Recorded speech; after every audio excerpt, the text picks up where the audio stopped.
F9. This is the spoiler review. I have a review up on my blog. It's got pretty much no spoilers in it, so if you want to check that out first, that's over at soundedbettermyhead.com. I ended up giving this movie a 2.5 out of 5. I was really going back and kind of regretting it. I think that was initially too high. I mean, you basically know what to expect from the Fast and the Furious franchise at this point. Anything from like the 5th movie and up, it's kind of the same thing, and it's over the top, and you basically either you like it or you don't. And I just felt like this movie just pushed things just a little too far, where it just felt too much like a cartoon. It felt like there was no real stakes anymore. But the other end of that is, I think the saving grace is I still like the characters, and I still think the actors were putting all that effort into keeping these characters, likable and consistent. So if it really wasn't for that, I think this movie would have been a much lower grade. Just the plot is just, it doesn't even matter at this point. It's just another MacGuffin out there, and they all got to team up and stop it, and that involves lots of car crashes and cars and stuff flying through the air, and just physics being completely ignored. People switching sides. You got someone that used to be a bad guy who teams up with the heroes. You got people coming back from the dead, or even though they're not dead. I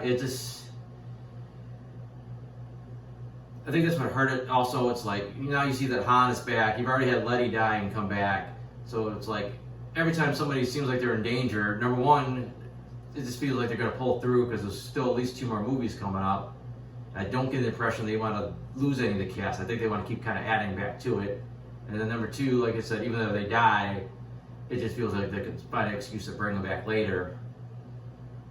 And then there's this whole weird gag with Tyrese's character, Roman, where he suddenly thinks all the stuff that they've been through, there's got to be something to it. Like, how are they surviving all this stuff? There's a scene early in the movie, I think it was put in there specifically for him to make his speech, where he's got soldiers surrounding him with machine guns shooting at him, and he grabs a machine gun and shoots back. They all get killed. He doesn't have a scratch on him. His vest caught all the bullets. His sleeves got shut up, but it didn't leave a mark on him.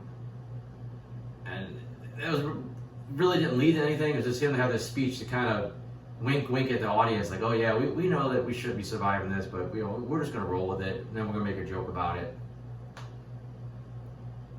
It's just the whole bit with, the magnets.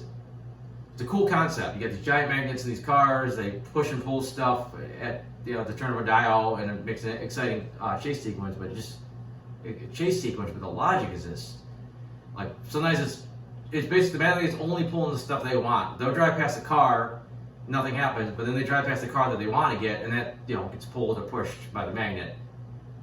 It's just silly, and it was a cool concept, but it made no damn sense whatsoever. Just the way they flipped this big tank vehicle barely made any sense. And then even though it was flipped, it was still able to flip back over again and be drivable. Just, pretty ridiculous. So the jump where the bridge is out and he's like, oh, I'm just going to drive, knock over this pole, and this thing's going to just happen to catch the tire and let me swing my car across the gorge. It gets almost beyond ridiculous. And as a character-wise, you still got Tej and Roman doing the bulk of the lifting for the comedy.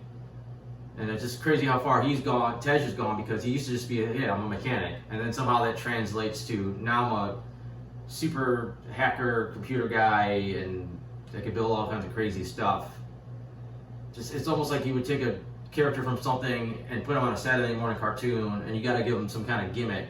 And that's what they've done with like some of these characters. And I said, then you got the whole family drama, and that's Dom's department and the Lettys and all that, and it's fine. It's what you expect out of these movies. I mean, that's supposed to be the heart of the series, is the family. And now you introduce John Cena as Dom's never mentioned brother, so that means the sister's got to come back out of retirement, and then never quite feel that family bond. I know Cena's character is Jacob is the bad guy, but it never felt like any kind of family bond. And then we get a lot of flashbacks of them and their dad, and you barely even see their sister, if at all. It's just about the two brothers.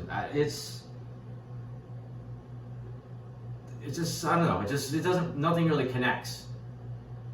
You know, it was nice seeing Han back, and I think there was a tiny bit of emotion seeing these characters realize that he's still alive, these people that were close to him, but I know, as the audience, you already know he's coming back, you know, from the trailers. There's not really a ton I want to say about this movie. I mean, it's about more or less what you expect, except I think it was a little less than I would anticipate from this franchise.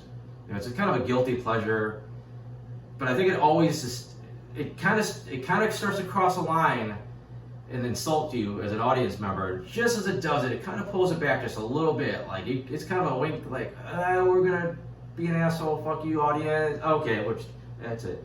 But I felt like this time, it crossed the line, and it just kind of became a different movie, and it just kind of effed off to the audience members that were the fans of the series. And then there is a brief mid-credit scene. It's really nothing great. You know, the whole thing, just Han showing up and seeing Jason Statham's character, and then it just ends. It's like, I don't even know where you will go with that. Didn't feel like I was setting up a Hobbs and Shaw sequel. Didn't feel like it was anything that important going into the next Fast and the Furious movie. If anything, that would have been a better, crazy way to bring back Han. I almost would have loved to see that as the cliffhanger for the end of Hobbs and Shaw, where he sees Han at his door out of the nowhere. But hey, what are you gonna do? So that's about all I got. I got other reviews on my blog, soundedbetterin myhead.com. Batwoman season finale is tonight, so expect a review of that pretty soon. And a few other odds and ends. And thanks for watching.